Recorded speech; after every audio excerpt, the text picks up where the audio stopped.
નમસ્કાર મિત્રો, તો સ્વાગત છે તમારું દેવ ન્યૂઝવાલા ચેનલમાં। તો મિત્રો, આપણે આ વિડીયોમાં જોઈશું કે આપણા પ્રધાનમંત્રી શ્રી નરેન્દ્રભાઈ મોદી પોતાના વતન ગુજરાતમાં પાછા 3 દિવસ પ્રવાસ માટે આવી પહોંચ્યા છે। તો મિત્રો, આ વખતે ગુજરાત માટે તેઓ શું ગિફ્ટમાં લાવ્યા છે તે આપણે આ વિડીયોમાં ચર્ચા કરીશું। તો મિત્રો, તારીખ 15/9/2024ના રોજ આપણા પ્રધાનમંત્રી શ્રી નરેન્દ્રભાઈ મોદી અમદાવાદ એરપોર્ટ ઉપર પહોંચી ગયા હતા અને તેઓનું ત્યાં સીએમ ભૂપેન્દ્રભાઈ પટેલ અને અન્ય મંત્રીઓ દ્વારા સ્વાગત કરવામાં આવ્યું અને ત્યારબાદ તેઓ તારીખ 16/9/2024ના રોજ અમદાવાદમાં આઇકોનિક રોડનું ઉદ્ઘાટન કરવા જઈ રહ્યા છે।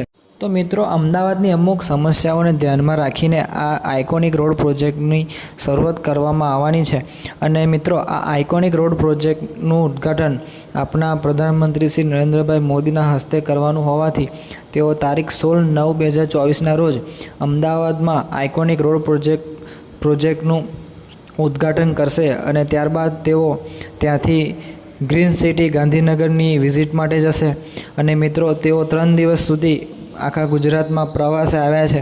તો મિત્રો, તેમના વતન પણ જશે અને ગુજરાતના પ્રવાસે ગુજરાતના અમુક શહેરોમાં તેઓ વિઝિટ કરશે। તો મિત્રો, આ વખત આપણા નરેન્દ્રભાઈ મોદીએ ગુજરાત માટે 3600 કરોડ જેટલી વિકાસ કાર્યોની ગ્રાન્ટો આપણા ગુજરાત માટે આપી છે।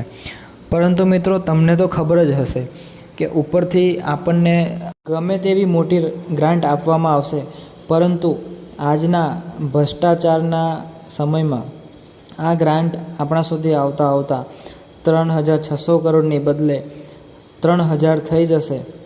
તો મિત્રો, તમને બધાને ખબર જ છે કે અત્યારે હાલ ભ્રષ્ટાચાર એટલો ચાલી રહ્યો છે કે આપણને ઉપરથી ગમે તે પણ આપવામાં આવશે, પરંતુ આપણા વિકાસના બદલે ભ્રષ્ટાચારીઓ પોતાનો વિકાસ કરીને બેસી રહ્યા છે અને બધાને ખબર હોય છે છતાં કોઈ આની સામે બોલવા તૈયાર નથી। તો મિત્રો, ભ્રષ્ટાચાર વિશે તમારો શું મત છે જે કોમેન્ટમાં જરૂર લખજો અને આ વિડીયોને લાઇક કરી કોમેન્ટ કરી ચેનલને સબસ્ક્રાઈબ કરજો તાકે રોજ તમારા સુધી આવો નવો વિડીયો હું લાવી શકું।